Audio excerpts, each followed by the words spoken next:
Hello, everyone. Welcome back to the Investment Diary. Today, I want to talk about two companies that have quietly pulled back this year, but fundamentally are still some of the strongest businesses in the world. Those companies are Visa and Mastercard. Both stocks have been drifting lower since the start of the year. Nothing dramatic, but enough that they're now trading below my average cost. That always puts me in a dilemma as an investor. On one hand, I want to add more because the business quality is exceptional. On the other hand, I'm running out of cash. So in this video, I want to break down three things. First, why Visa and Mastercard remain among the most profitable companies in the world. Second, whether their recent weakness is actually justified.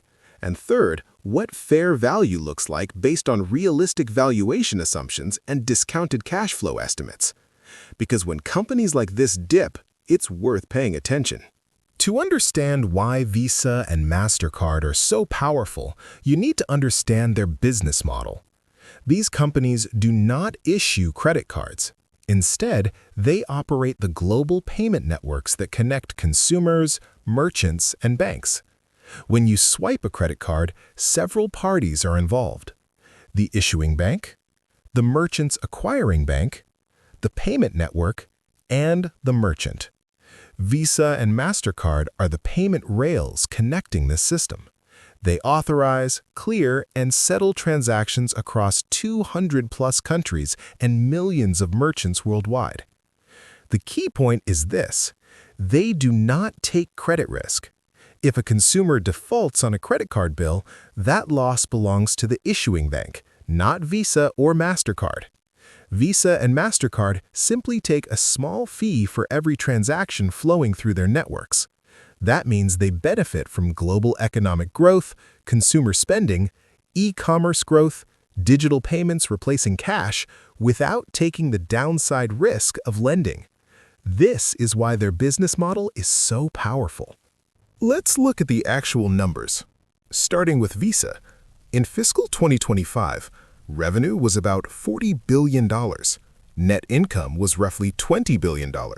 Free cash flow came in around $21.6 billion. That translates to about a 50% net profit margin. In other words, for every dollar of revenue Visa generates, about 50 cents becomes profit. Even by software standards, that's extraordinary. Visa's operating margin is around 60%, which is almost unheard of for a company at this scale. Now let's compare that to Mastercard. Mastercard's trailing numbers are also extremely strong. Revenue roughly $31.5 billion. Net income about $14.2 billion. Operating margin close to 60%. Net margin around 45%. Again, incredible profitability. For context, most banks operate with profit margins between 10 and 25%. These two companies are operating with double that level of profitability. Are they the most profitable companies? Now, there's a common claim that Visa is one of the most profitable companies in the world. That's actually pretty close to true. However, one company that currently rivals or even surpasses it is Nvidia. Nvidia generated about $72.9 billion in net income on $130 billion revenue in fiscal 2025, giving it an extremely high profit margin as well. In global rankings of corporate profitability, Nvidia's profit margin is roughly 53%, putting it among the most profitable large companies globally. But here's the difference. Nvidia is benefiting from a once-in-a-generation AI boom. Visa and Mastercard, on the other hand, have been delivering consistent high margins for decades. Their business model is simply structurally profitable. Despite the stock pullback, the underlying business is still growing. For example, recent results showed payment volume growth around 8% year over year, cross-border transactions up about 11 to 12%, processed transactions increasing about 10%. Cross-border transactions are especially important because they carry higher fees. This means revenue can grow faster than transaction volume. On top of that, there are several long-term growth drivers still intact. First, cash is still being replaced by digital payments globally. Second, emerging markets are still early in card adoption. Third, E-commerce continues to grow faster than retail spending. And fourth, Visa and Mastercard are expanding into value-added services like fraud prevention, tokenization, and real-time payments. These services carry even higher margins, so the long-term growth thesis remains intact. If the business is doing so well, why have the stocks been weak this year? There are a few reasons. First is valuation compression.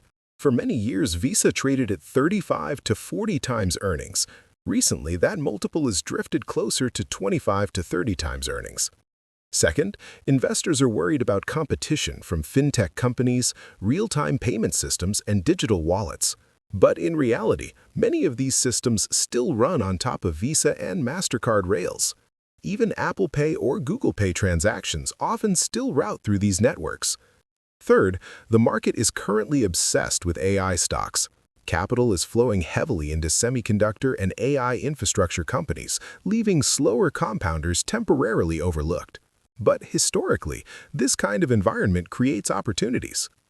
Now let's talk about valuation. Let's run a simple discounted cash flow estimate for Visa. Starting assumptions.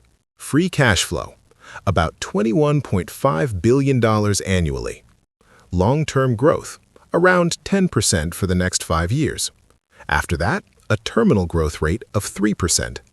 Using a 9% discount rate, the intrinsic value works out roughly around $550 to $600 billion equity value. That translates to a fair value of approximately $300 to $320 per share, depending on share count assumptions. If the stock trades meaningfully below that range, the margin of safety starts to appear. Now let's look at Mastercard. Mastercard generates roughly $16 billion in free cash flow. Assuming 11% growth for 5 years, 3% terminal growth, 9% discount rate, the fair value comes out roughly around $450 to $480 billion market value, or roughly $480 to $520 per share. These are not deep value stocks. They rarely are, but they are high-quality compounders. The real investment thesis here is simple. Visa and Mastercard are essentially the toll roads of global commerce. Every time money moves digitally, they collect a small fee. And the world is moving more and more toward digital payments every year. Cash usage continues to decline. E-commerce continues to rise. Cross-border travel is recovering, and digital wallets are accelerating adoption. All of that benefits these networks. Meanwhile, their cost structure barely increases as transactions scale, which means operating leverage keeps margins high. Here's the honest part. Both Visa and Mastercard are now trading below my average purchase price, and the fundamentals have not deteriorated. If anything, the business continues to get stronger. So, the logical move would be to buy more. But, like many investors, I'm running into the most common problem in investing: limited capital. When too many good companies appear attractive at the same time, you have to make choices.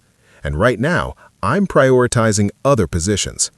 But if either of these stocks falls significantly below my cost basis again, I will seriously consider adding, because businesses like these rarely stay cheap for long. Visa and Mastercard are not flashy. They don't have the excitement of AI or the hype of new technologies, but they quietly generate tens of billions in free cash flow every year, with some of the highest margins in the entire corporate world.